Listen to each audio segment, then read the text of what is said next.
അപ്പോൾ ഈ ചെറുകിട ആശുപത്രികളും വലിയ ആശുപത്രികളും ഒക്കെ തന്നെ നമ്മുടെ ആരോഗ്യരംഗത്ത് ഒരു വലിയ കോൺട്രിബ്യൂഷൻ ആയിരുന്നു.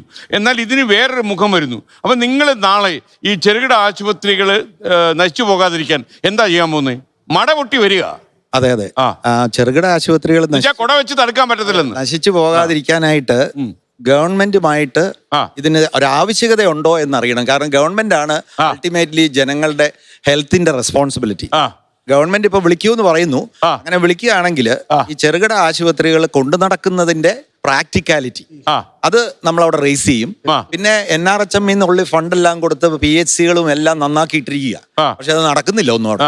എങ്കിലും കുറേയൊക്കെ നടക്കുന്നുണ്ട്, തീരെ മോശമെന്നല്ല പറയുന്നത്. എങ്കിലും അങ്ങനെയുള്ള PHCകൾ വഴിയൊക്കെ പ്രൈവറ്റൈസ് ചെയ്ത് അവർക്ക് കൊടുക്കാൻ പറ്റുമോ?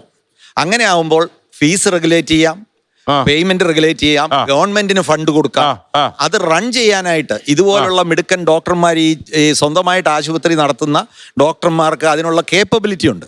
ആ കേപ്പബിലിറ്റി നമ്മൾ കേരളത്തിലുള്ളവർ ഉപയോഗിക്കണം. ഉപയോഗിച്ചിട്ട് അവരുടെ നാട്ടിലുള്ള PHC അവരെ ഏൽപ്പിക്കുക, അല്ലെങ്കിൽ അവരുമായിട്ടൊരു കൊളാബറേഷനിൽ നടത്തുക. എന്നിട്ട് അല്ലെങ്കിൽ ഇതുപോലുള്ള കോർപ്പറേറ്റ്സ് വന്ന് നമ്മുടെ PHC ഏറ്റെടുക്കുക. അവിടെയൊക്കെ എന്നാ ഗുണം എന്ന് ചോദിച്ചു കഴിഞ്ഞാൽ നമുക്ക് ഫീസ് റെഗുലേറ്റ് ചെയ്യാം, നമ്മുടെ OPയുടെ റേറ്റ് വേണ്ടാന്ന് വെക്കാം, ഗവൺമെന്റിന് ആ പൈസ കൊടുത്താൽ മതി. ഇപ്പൊ തന്നെ ഗവൺമെന്റ് ഒത്തിരി പൈസ ഓരോ PHCയിലും മുടക്കുന്നുണ്ട്. പക്ഷേ എഫിഷ്യൻസി ഓൾമോസ്റ്റ് ലൈക്ക് 10%ഓ 15% ഒക്കെ ആവുള്ളൂ. പിന്നെ ഗവൺമെന്റിന് വേറൊരു പ്രശ്നമുണ്ട്.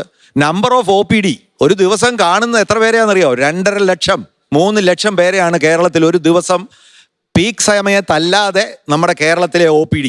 5 ലക്ഷമാണ് ഒരു ദിവസത്തെ ഔട്ട് പേഷ്യന്റ് ക്ലിനിക്ക് കേരളത്തിലെ. ഈ ഒരു വോളിയം ഹാൻഡിൽ ചെയ്യാൻ ഗവൺമെന്റിനെ കൊണ്ട് തന്നെ പറ്റില്ല. അപ്പോൾ പ്രൈവറ്റിലുള്ളവരെ കൂടി ഉൾപ്പെടുത്തിക്കൊണ്ട് കോർപ്പറേറ്റ്സിന്റെ ഇൻവെസ്റ്റ്മെന്റ് വന്നോട്ടെ. ഇനിയും ഇഷ്ടം പോലെ കോർപ്പറേറ്റ്സ് വരട്ടെ. ബേസിക് മെഡിക്കൽ കെയർ അഫോർഡബിൾ ആയിട്ട് കൊടുക്കണം. ബേസിക് സർജിക്കൽ കെയർ അഫോർഡബിൾ ആയിരിക്കണം. ബേസിക് ഗൈനക് കെയർ അഫോർഡബിൾ ആയിരിക്കണം. ബേസിക് പീഡിയാട്രിക് കെയർ അഫോർഡബിൾ ആയിരിക്കണം. 70 വയസ്സ് 80 വയസ്സ് കഴിഞ്ഞവരുടെ കാര്യം മഹാ കഷ്ടമാണ്.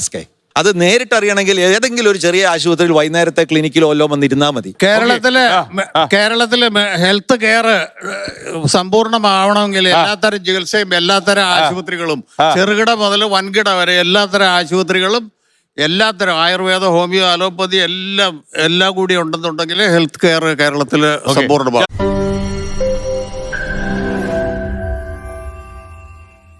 ലോകത്തെവിടെയായാലും ഏത് സമയത്തും 24 വാർത്തകളും ഓഗ്മെന്റഡ് റിയാലിറ്റി പാക്കേജുകളും എക്സ്പ്ലെയിനറുകളും വിശദമായി കാണാൻ ഞങ്ങളുടെ YouTube ചാനൽ നിങ്ങൾക്ക് സബ്സ്ക്രൈബ് ചെയ്യാം.